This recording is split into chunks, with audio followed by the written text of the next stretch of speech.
होली खेलें रघुबीरा अवध में, होली खेलें रघुबीरा। नमस्कार सज्जनों, जय श्री कृष्णा, राधे राधे। होली की हार्दिक शुभकामनाएं आपके परिवार को, आप समस्त मित्रगणों को होली पर्व की हार्दिक बधाई और धन्यवाद। सज्जनों, प्रत्येक वर्ष होली का पर्व बड़ी ही धूमधाम से मनाया जाता है। क्या कभी आपने विचार किया है कि होली क्यों मनाई जाती है, होलिका दहन क्यों किया जाता है? और होलिका दहन के अगले दिन बाद रंग होता है, और रंग के बाद जिस दिन होलिका दहन होती है, होलिका दहन होते वक्त सभी लोग मिलकर के उसके परिक्रमा लगाते हैं और घास डालते हैं, उसमें घास डालते हैं और अगले दिन रंग करते हैं, कीचड़ वगैरह उछालते हैं, एक दूसरे पर धूल लगाई जाती है और रंग लगाते हैं, रंग से होली मनाते हैं। तो आइए उन सभी बातों पर हम चर्चा करेंगे और बताते हैं ऐसा क्यों होता है। देखिए, पौराणिक मान्यताओं के अनुसार वेद शास्त्रों में बहुत से सूत्र बताए गए हैं कि होली क्यों मनाई जाती है। सबसे पहली अगर हम बात करें, जो कि जगत में प्रसिद्ध है, कि होली हिरण्यकश्यप दानव राजों का एक राजा था, दानवों का राजा था हिरण्यकश्यप। उसके एक पुत्र हुआ था प्रहलाद, जो कि भगवान विष्णु का परम भक्त था, और उसे मारने के लिए हिरण्यकश्यप ने अपनी बहन होलिका को बुलाया। होलिका को यह वरदान था कि वह आग में नहीं जलती है। उसने आदेश दिया कि मेरे पुत्र प्रहलाद को लेकर के तुम अग्नि में प्रवेश कर जाओ, जिससे कि वो पुत्र अग्नि में जल करके भस्म हो जाएगा।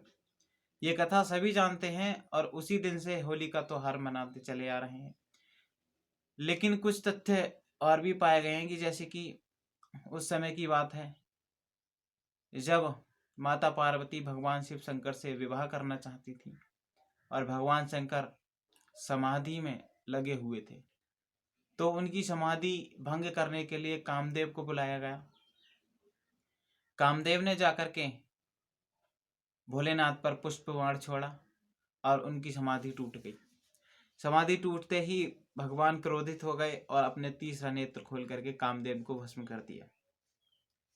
कामदेव को भस्म करने की प्रक्रिया को, उस प्रक्रिया जिस दिन कामदेव भस्म हुआ था उस दिन के लिए होलिका दहन करते हैं। और अगले दिन कामदेव की पत्नी रति ने भगवान शिव शंकर की बहुत स्तुति की और फिर उन्होंने उसे वरदान दिया और कामदेव को जीवित कर दिया। तो जीवित होने की खुशी में फिर उन्होंने होली खेली, खूब रंग गुलाल और हबीर बरसाया, रंग से होली खेली। दूसरा तथ्य ये भी पाया जाता है कि भगवान श्री कृष्ण ने पूतना का वध किया था। उस समय जो पूतना थी उसकी होली जलाई गई थी, इस वजह से होली का त्योहार मनाया जाता है। और एक समय की और बात है कि महाभारत के समय में जब भगवान श्री कृष्ण ने युधिष्ठिर को एक बात बताई थी कि एक राक्षसनी थी, बहुत पुराने समय की राक्षसनी थी, वो बहुत भयंकर भयावनी राक्षसनी थी और वो जहाँ कहीं बच्चे मिलते थे उनसे डरती थी और उसकी मृत्यु नहीं हो पाई थी। भगवान श्री राम के पूर्वज महाराज रघु के जमाने से थी वो, और उसे ये वरदान था वो किसी के द्वारा नहीं मारी जा सकती। और जब लोगों को उससे ज़्यादा नुकसान हुआ तो वशिष्ठ जी ने उसे मारने का उपाय बताया कि गांव के सभी बच्चे इकट्ठे होकर के एक जगह घास और कूड़ा लकड़ियों का, सूखी लकड़ियों का गट्ठर एक जगह इकट्ठा कर लें और उसमें आग लगाएं और उसके परिक्रमा करें और ढोल नगाड़े बजाएं और उसमें घास फेंकते रहें। तो इस प्रकार उस राक्षसी का वध हो जाएगा। तो जब गांव के बच्चों ने इस प्रकार से किया तो उसका वध हो गया। उस दिन से भी होली का दहन की प्रक्रिया चली आ रही है, उसका पर्व मनाते हैं, त्योहार मनाते हैं। और आज से 300 वर्ष पहले रामगढ़ की एक किले में लिखा हुआ पाया गया कि होलिका दहन जब से मनाया जाता है जब से श्री कृष्ण भगवान ने रास रचाया था। पूतना वध के बाद जब भगवान श्री कृष्ण बड़े हुए तो रास रचाया, और रास रचाते वक्त अबीर गुलाल और रंग की होली खेली गई थी। उस दिन से भी होली का पर्व मनाया चला आ रहा है, मनाते चले आ रहे हैं सभी लोग। भगवान श्री कृष्ण ने सबसे पहले होली खेली थी, तो उस दिन से भी होली का त्यौहार मनाया जाता है। तो होली का दहन मनाने के बहुत से तथ्य ऐसे हैं, लेकिन होली का त्यौहार बहुत ही अच्छा है, मनाना भी चाहिए। बहुत अच्छी तरीके से मनाया जाता है। ये फाल्गुन शुक्ल पक्ष की अष्टमी से लेकर पूर्णिमा तक इसका होलाष्टक माना जाता है, जिसमें कोई शुभ कार्य नहीं होते हैं।